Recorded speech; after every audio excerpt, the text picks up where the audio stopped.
jusqu'à 9h, Good Morning Business. Il est 7h24 et notre invité c'est Bernard Vivier, le directeur de l'Institut supérieur du travail. Bonjour Bernard Vivier.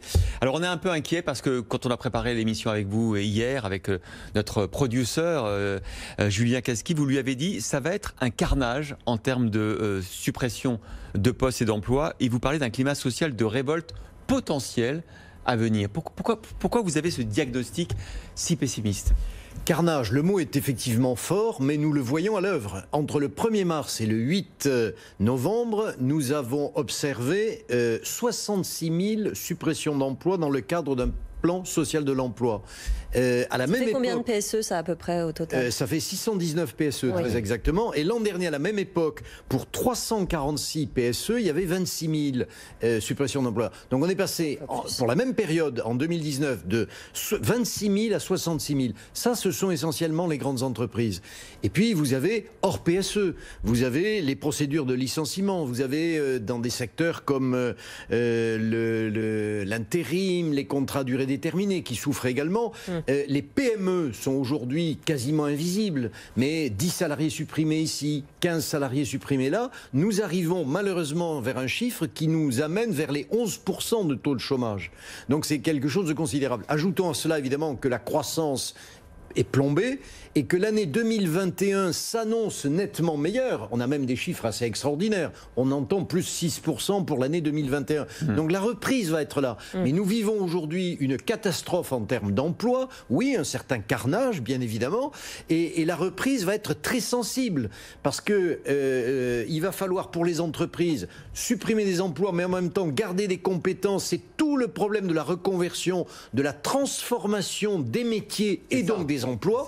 Et on voit les grandes entreprises, Airbus, Air France, Danone, Elior, Sodexo, Accor, c'est 1200 personnes. On comprend que ces entreprises ne peuvent pas garder dans la durée autant de salariés, mais il faut aussi considérer que cette crise est porteuse d'évolution. Je ne dis pas de bonheur ou de malheur, mais d'évolution, il faut s'adapter. Le numérique prend de plus en plus de place, les exigences écologiques aussi, et on voit ces transformations de l'emploi. Alors votre mise en garde aujourd'hui, vous pensez qu'elle peut servir à quoi? C'est-à-dire de sensibiliser le gouvernement, les chefs d'entreprise à la nécessité de se préparer à cet entre-deux qui va être compliqué, même si, comme vous le dites, on va avoir des bons chiffres pour 2021.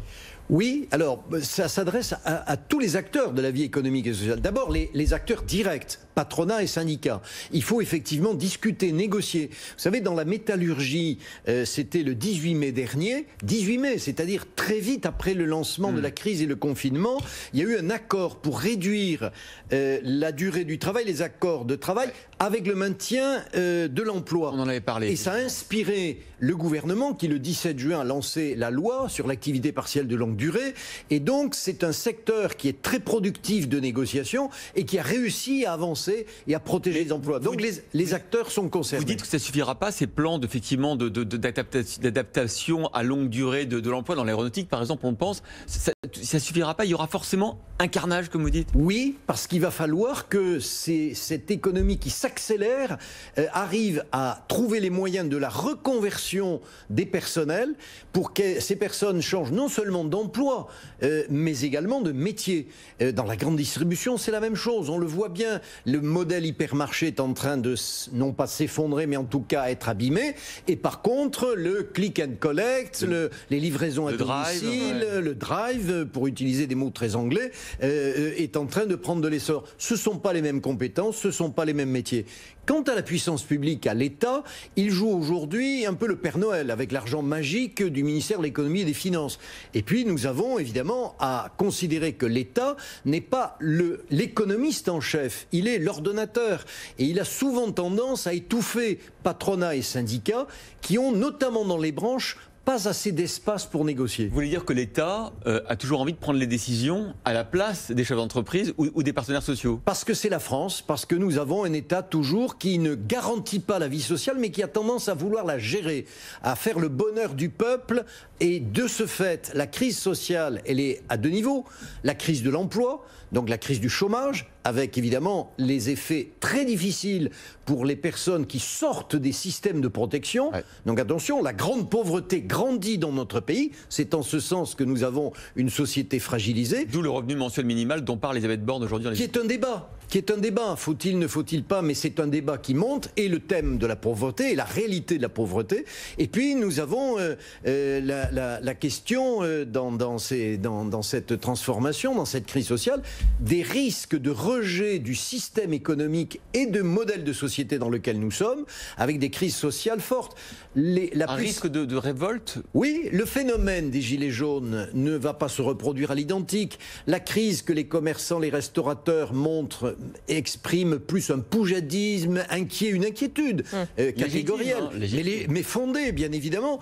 Ce que l'on voit, c'est que l'autorité de l'État est contestée, l'autorité des syndicats est contestée, l'autorité des organisations professionnelles est contestée, l'autorité des médias aussi est mise en doute, enfin la crédibilité des médias est mise en doute. Et donc attention, sur ce terreau, la révolte peut surgir, et ça c'est très inquiétant. N'oublions pas ce qui s'est passé au Puy-en-Velay, quand la préfecture a été incendiée et quand quelques jours après, le président de la République a été pourchassé par des manifestants. Ce sont des situations évidemment extrêmes. Nous ne pouvons pas forcément les revivre, mais il faut être toujours très attentif à cela. Une sortie de crise, c'est une sortie difficile parce que la revendication salariale va venir et puis aussi parce que la crise sociétale est toujours sous-jacente. Merci infiniment Bernard Vivier, directeur de l'Institut supérieur du travail, pour ce décryptage et cette analyse.